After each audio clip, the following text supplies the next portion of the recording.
again and welcome back to the channel. Terence McGuana here, and today we're going to look at The Fifth Element from 1997. In the 23rd century, a great evil in the form of a giant fireball is heading towards Earth, which is prophesied to appear every 5,000 years. Former Special Forces Major Corbin Dallas runs into a mysterious woman who then teams up with him to recover 4 mystical stones essential for stopping the annihilation of the entire planet. This film was requested by my good friend Kiera, and who I've not seen in so long, but due to this science fiction nightmare that we've been living under.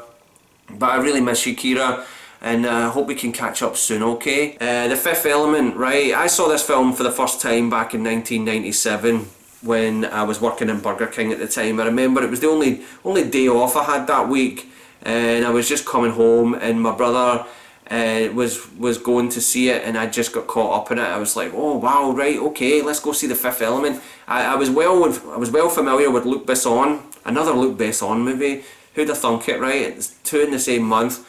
But I was well and truly familiar with Luc Besson because a few years prior I went to see Leon, or as it's called in America, The Professional. I was absolutely blown away by that film, right? And when I saw that The Fifth Element was coming out, and it kind of looked like Blade Runner had with a new paint job on it. That's what it looked like. It just looked like a kind of primary colour version of Blade Runner with a bit more of a sort of action adventure theme. And when I seen that coming out, I thought, oh yeah, that looks quite interesting. That looks quite nice. And I remember having a terrific time with it in the cinema. It was an absolute feast for the eyes. It was total spectacle, especially the big panoramic view of New York City in the future. That just looks spectacular. I'm going to try and sugarcoat this for you, Kiera, because I know you're a sensitive soul, right? And I don't want to cause you any upset in any way, but I wasn't digging it like I did back in '97. I was really enjoying the nostalgia factor from it. It is a nice film to look at, right? The imagery, the music, Eric Serra's score is fantastic, especially when they have that the diva dance. They have that diva dance part when they're in Flossed in Paradise. That bit is still brilliant, where she's pretty much got a synthesizer for her throat. The sort of squid-like diva. But I don't know, I found myself zoning out for some reason, and I've never done that with this film. I usually am, all the times that I've seen it, and I've seen this film a few times since seeing it in the cinema, but I really lost interest. There are certain things in it that really annoyed me this time, Kiera, and I'm really sorry about this. I wish we were down the bar, down the pub, and I could have this conversation instead of like embarrassing you in front of everybody, you know, which is what I'm really good at. I'm good at embarrassing people, embarrassing myself. But the thing that really got me was just a lack of really good female characters, right?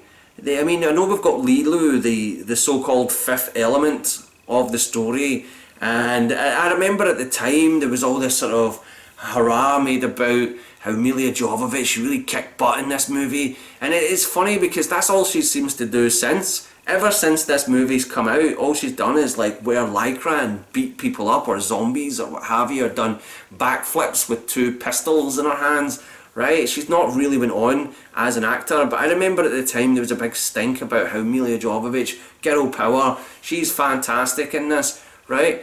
I didn't really feel it this time. I don't know, maybe things have moved on since The Fifth Element, but when you look at the other female characters in the film, they're all background. There really aren't any other decent female characters. I suppose that's indicative of the time, 1997. We still weren't really there yet when it came to representation. We're still not really there yet, to be honest.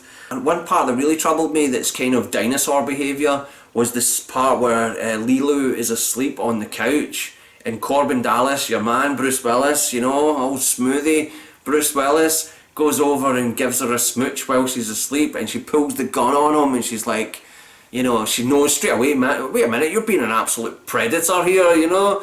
And weirdly, back in the 90s, never had a problem with that moment. Never had a problem with that moment. Don't even remember being in any way disturbed by that. But then watching it now, I'm like, yeah, this is our hero. This is our hero. You know, But you could say the same about Sleeping Beauty nowadays, and it's Sleeping Beauty, oh no, me too. You know what I mean? None of that. I wasn't really enjoying these characters. I found them kind of stock, like cartoon characters. And you know what?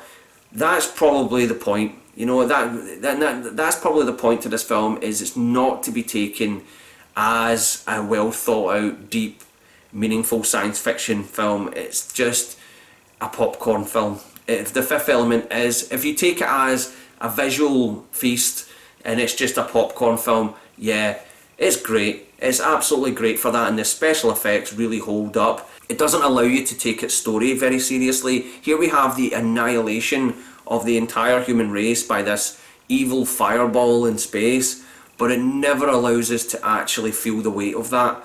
It just has fun all the time. It just kind of has its tongue in its cheek all the time. So it kind of feels to me like a 1970s Burt Reynolds movie, like a Cannonball Run or something like that. I did enjoy The Fifth Element as a piece of nostalgia. I never thought that I would say that, right? That I would think of this film as an old movie, right? To me, The Fifth Element is like, oh, that's so cutting edge, that's so hip.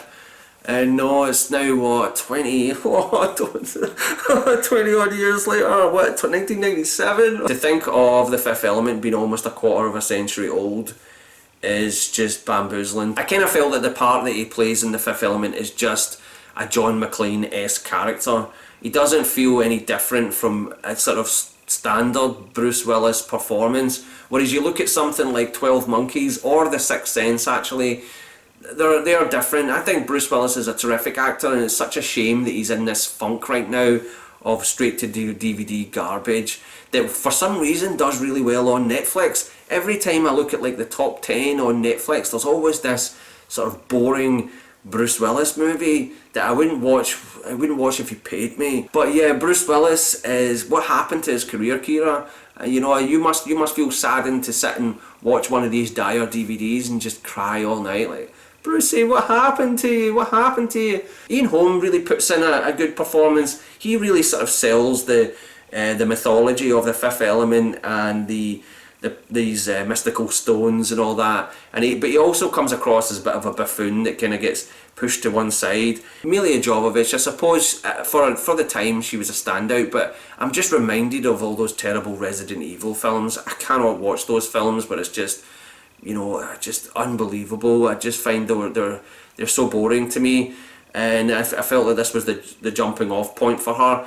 I would like to see Milla Jovovich actually do some proper acting, and I don't know, I wasn't that taken with her in The Fifth Element either, to be honest. And Gary Oldman, he just looks like he's just having he looks like he's having a lot of fun. He just looks like he's, you know, Gary Oldman, you do whatever you want, you know, because he was the sort of go-to guy for villains in the 90s. It was a toss-up between him or Dennis Hopper. You want Gary Oldman, you want Dennis Hopper to play this mad bomber, this Russian bad guy. It was either those two in the 90s as the go-to villains. I've never really liked Chris Tucker apart from when he was in Friday. That's the only part that I've actually enjoyed Chris Tucker in was in Friday as Smokey. He's fine, he's playing an annoying character and he's annoying. I mean, I don't see why, I don't really see the point to the character other than here's the loud annoying character that we had to have in the 90s for some reason. Help the film, but the film, it's all surface, it's visually beautiful. The production design is amazing and the music is terrific. But yeah, there you go. That's my overinflated opinion on The Fifth Element. And if you like this video, hit the like button. If you want to subscribe to the channel, hit the subscription button. And peace, love, rock and roll. Terence McGuana. Cheerio.